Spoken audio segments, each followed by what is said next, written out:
G'day guys, Rukshan here. Thanks for joining me for the news vlog. Happy Australia Day. How fortunate are we all to call this wonderful, amazing place our home. Yes, it is not perfect, but by comparison to many parts of the world, this is an amazing country. And our history, of course, is complicated and not perfect by any means, but no place on earth has a perfect history. And despite all these faults, we have managed to create this wonderful country where people with a rich history, people who are new to this country, people who have settled this nation, have all managed to come together to build what is one of the most unique places on this planet. And we are so lucky again and so fortunate to call this country our home. Regardless of what the naysayers say and regardless of the complaints made by people, just think about it. People from all around the world, from countries that have established histories, traditions, right? They have ownership of land, have people that look like them representing them, flock to this nation because in this country we have something special. We have solved many of the issues plaguing all parts of the world that we're seeing today, the disasters, the distress, the disharmony that we're seeing around the world. We have managed to solve a lot of those issues. Not 100%, not perfectly, but we continue down this path of being a place that offers hope, resilience, and encouragement for the rest of the world of what a country can be. And that is the amazing thing about Australia. Yes, we have a long way to go to do even more to bring people in this country together. But the way that we're going forward, I believe, is a right path. The biggest thing that I am glad for as an Australian this year is the fact that we defeated that racist voice to parliament referendum that was trying to divide us amongst race in this country and separate the people of this country, create this difference between race in our nation. I'm so proud that as Australians we got together and defeated that nonsense. And in the future there will be more challenges like this, and it takes more of us to come together with all backgrounds, with all histories and all connections to this land to defeat this type of sentiment from becoming the norm in this country. Okay, so wonderful day today and happy Australia Day. Now onto the news. This story that I shared with you guys yesterday about the Captain Cook's statue being defaced or vandalized. There is video footage of it, so the people that did it actually released a video of them doing it. Let me play that video.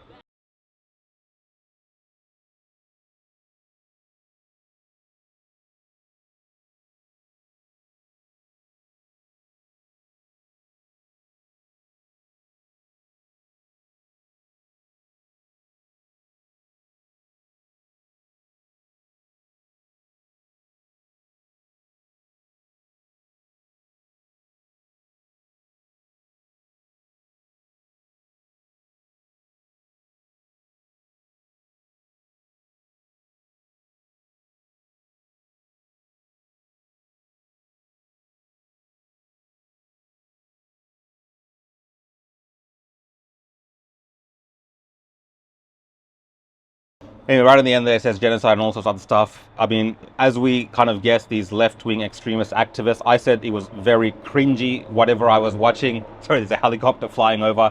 I believe they're covering the Invasion Day rally that's happening here in Melbourne right now. But yeah, very cringy in my opinions. Left-wing extremists. They look like white kids that are doing this. And I've written in my Twitter comment here that it's not unlike ISIS when they're destroying monuments. You saw ISIS when they were, going through the Middle East, they're destroying historical monuments because of ideological differences that they have with these things. And these kids, these vandals, these hooligans are doing the exact same thing in broad daylight, filming themselves, uploading it. And of course, the police, what are they going to do about it? Nothing. I don't even know if these kids will be caught, right? And it's the privilege of being able to run around, film yourself, put a cringy rap music in the background and do these kind of things is a testament, of course, to the fact that we live in a relatively very peaceful Australia where we can, indulge in this kind of nonsense, right, if you wanted to. So these kids don't know how lucky they have it in this country. Complete nonsense and acts of barbarism. Next up, I wanted to show you just some of the coverage from the politicians and some of the institutions today. Of course, they are in a mourning mode. Not many people, unless they're from the right or center or conservative side of politics, is actually expressing any type of, nice remarks about Australia today. It's all kind of, this is a genocidal nation type remarks. So first up, Senator Lydia Thorpe, she wrote, "From the river to the sea, always was, always will be." This is that kind of nexus between the pro-Palestine protests and the Invasion Day rallies that we're seeing, and they've kind of molded the two together. It's like the one movement now about getting rid of settler colonialism around the world. But yeah, again, if you look into the history of that part of the region in the Middle East, once you start seeing, who has ownership of what land, you see how history itself is very complicated. It's not even as black and white in terms of history as a country like Australia, where it's very obvious what our history was. Anyway, let's keep moving on. Adam Bant wrote, For many, January 26th is a day of mourning. My thoughts are with the First Nations people hurting on that day that marks 236 years of injustice. This was and always will be Aboriginal land. Nothing can change that. Again, they say this every year. If they believed in any of this, these people would not be sitting in government offices. They would give up the lands that they live on. They would give up their homes that they own. Multiple members of the Greens Party, like Marine Faruqi, who has come to this country from Pakistan, for instance, own multiple homes in this land and this country. They're a part of the system. They live in it. They participate in the country of Australia, and they benefit from it while saying complete nonsense like this. Again, that's my views, guys. This one is from a newspaper article. So they got 5 young kids Australia Day. None of us are too keen to continue to celebrate it. So yes, a lot of articles today will be about abolishing and getting rid of Australia Day. This is 5 young Australians tell Jordan Baker why January 26th is a day of mourning. This is the NRL. That's right, the NRL have put a message out. So all the sporting codes are on board with abandoning Australia Day. The NRL wrote, acknowledges that today represents a painful and sorrowful day for Aboriginal and Torres Strait Islander peoples. Today we pay tribute to the resilience and the enormous contribution our Aboriginal and Torres Strait brothers and sisters make to our nation and the greatest game of all, for all. Again, this sentiment is standard. I agree with the fact that all people in this country, especially Indigenous Australians, have made a great contribution to this nation, that we have this rich history that we share with the Indigenous people of this country. So I'm not opposed to this type of messaging, but of course this all leads back to the fact that, we should be sorrowful and mournful about Australia Day. North Melbourne Football Club has also put out a message. They've written they want to get rid of Australia Day completely.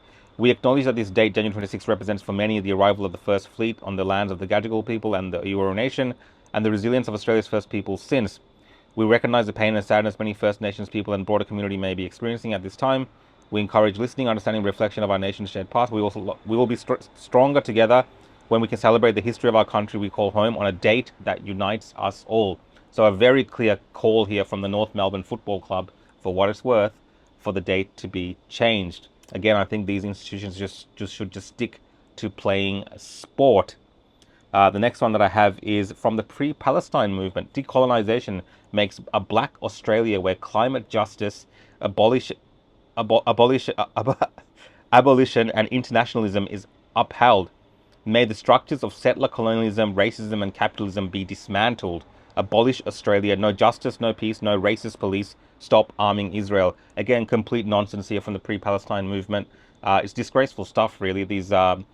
Especially this movement that says they represent the Palestinian people, who have many, in terms of being refugees in this country, benefiting from the protections of the capitalist West, who have been protecting these people in these countries, sending millions and millions of dollars in aid and trying to negotiate a deal in that country for a long time.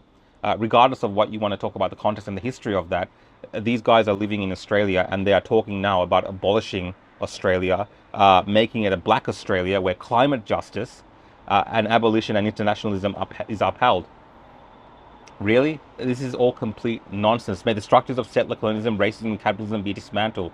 I'm telling you, these movements are fully in step with Marxist, communists, these groups, these far left-wing Antifa style activists, and you're seeing it now when it comes to a day like Australia Day. They're very freely and openly expressing it. And it's a shame. This is who these groups and these activists are, and this is what, when you go march in being led by these people, this is their final belief. So when you hear stuff like from the river to the sea, when you hear calls for revolution and intifada, it is about, in the minds of these people at least, not the community members who might be unawares of this, it is about abolishing Australia and creating this decolonized black Australia for climate justice. Crazy stuff. This one, of course, is the tennis. They're not going to be celebrating Australia Day, but they did have Pride Day. Let's have a look at what happened during Pride Day. Rainbow flags, sequins and colour as far as the eye can see. It's a Pride Day was celebrated in Brooklyn. What's day all about? Oh my gosh, today is all about colour, it's about fun, it's about visibility, representation and pride. All this stuff could have started out in the crowd and said, well, I get lost and my friends can follow me. You get the idea. Oz Open, no time for divisive Australia Day, but plenty of time for Pride Day, for what it's worth. All right, guys, just a quick update there on Australia Day. I know it seems like all doom and gloom, but I do have a good story to end with, and this is a story about this epic farmer who got to work to represent the best of Australia, and that is really from our regional and farming areas, the heartbeat of Australia for a long time and continues to be. Let's have a look at what this farmer has done.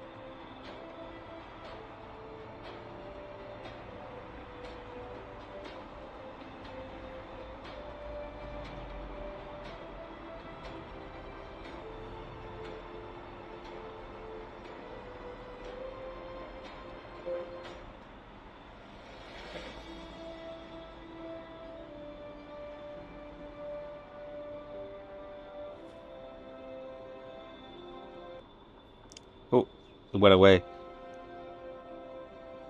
What a legend. That was epic. That's a lot of work that he's put into creating that map of Australia with the flag in there as well. Again, guys, happy Australia Day. Look forward to bringing you more updates tomorrow. You can follow along at The Real Rukshan on YouTube. If you're enjoying my content, hit the subscribe button. You can also find me on X, Instagram, Facebook, Rumble, and Odyssey at The Real Rukshan. See you guys next time.